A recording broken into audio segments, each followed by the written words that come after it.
Tu disais, Moana, qu'à Tahiti, c'était Taora qui avait créé le ciel et la terre avant les hommes. Taora était dans le vide, avant la terre et avant le ciel. Oui, ça ne devait pas être très confortable. Comme Taroa était certain d'être seul, il s'est mis à crier. Ouais, c'est l'origine du chant tahitien.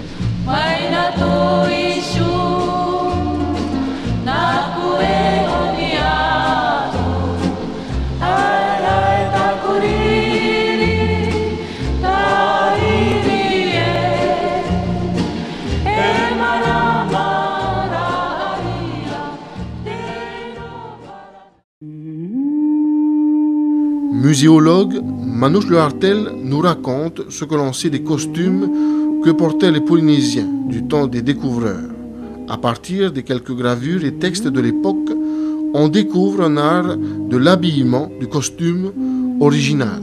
Les gravures et les images proviennent des fonds Fourage, Ika et des Wharetauhitinu. Il y a des témoignages sur lesquels nous nous basons parce qu'ils sont intéressants, parce qu'ils sont pertinents.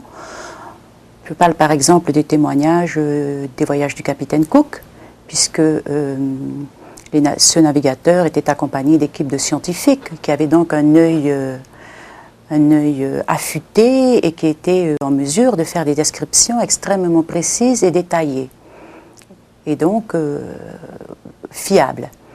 Et ces premiers navigateurs ont aussi rapporté dans les cales de leurs bateaux des souvenirs des choses exotiques qu'ils rencontraient au cours de leur voyage. Donc on trouve en Europe dans des collections des éléments de costumes et des vêtements anciens qui sont essentiellement à base de tapa. Fin XVIIIe siècle, on a le tapa comme matière première. Matière première pour le vêtement quotidien, un rectangle de tapa qui s'appelle déjà, qui est l'équivalent du paré aujourd'hui. Ce n'est que le matériau qui diffère. Aujourd'hui une cotonnade, à l'époque une étoffe obtenue à partir d'une écorce d'arbre battue. Donc le tapa porté en paré, le tapa porté en tiputa, l'équivalent d'un poncho, un grand rectangle avec un trou pour y passer la tête. Et on a aussi cette description de ce magnifique, extraordinaire costume qui est le costume de la hura. Donc une danse et un costume pour cette danse spécifique. Et danse à laquelle ont pu assister plusieurs navigateurs ou scientifiques qui les accompagnaient, cette danse et ce costume sont abondamment décrits dans les premiers ouvrages de la fin du XVIIIe. Je ne pense pas qu'il était cousu, je pense qu'il s'agissait d'une pièce de tapa rectangulaire assez longue qu'on plaçait autour d'une jeune femme et qui était fixée à la taille, resserrée par une ceinture. Donc la partie supérieure de ce tapa au-dessus de la partie qui était étranglée, retombée et fait ce qui ressemble à un tutu quand on voit cette gravure.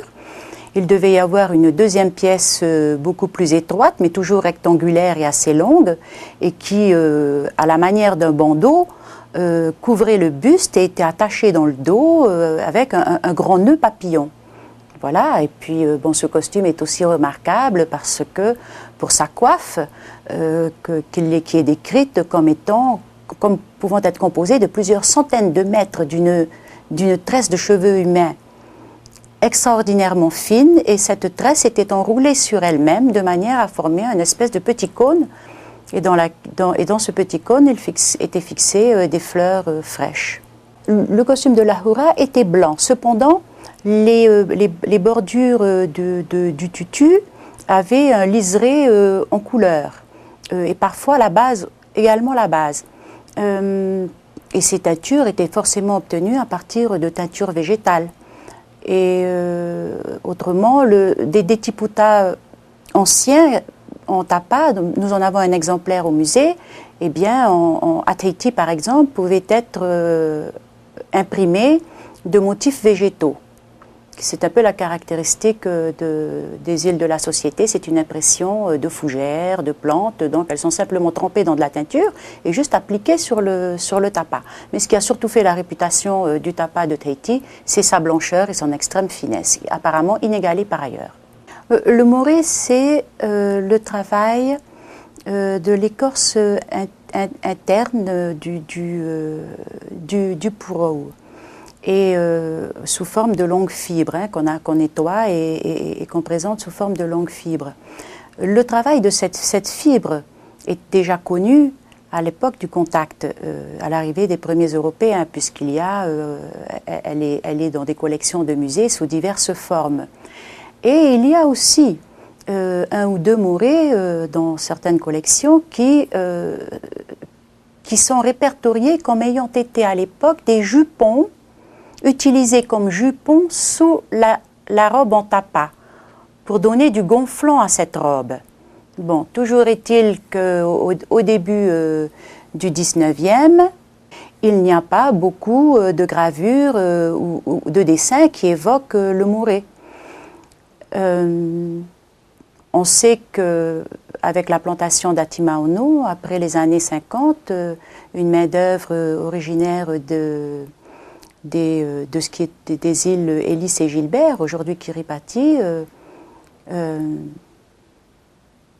vulgarise le moré comme jupe. Et je crois qu'à partir de ce moment-là, de jupon sous la robe en tapa, le moré passe sur les robes mission qui sont le costume obligatoire, unique, autorisé à partir de 1819, quand on a le code Pomaré qui se conforme aux instructions des missionnaires et qui arrête la danse et tout ce qui est signe de l'ancienne civilisation.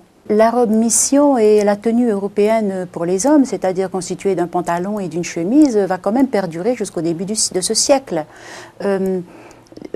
Le moré va se poser sur les hanches des danseurs qui continuent à danser en pantalon avec leur chemise à manches longues. Les femmes mettent des couronnes de fleurs sur la tête, autour du cou, et ont aussi un moré sur les hanches. En tout état de cause, il y a une accélération qui est donnée à la renaissance de la danse et du costume, avec, à partir des années 1880, la commémoration de la prise de la Bastille et l'autorisation donc est donnée aux populations des districts de venir à Papeete et montrer ce que ces populations ont de plus authentique. Et je pense que c'est un petit peu à regret que les missions accompagnent d'ailleurs les districts en ville. Et à partir de là, les choses vont aller s'accélérant. Je crois qu'un film comme Tabou a une énorme influence parce que tourné à Bora à la fin des années 20,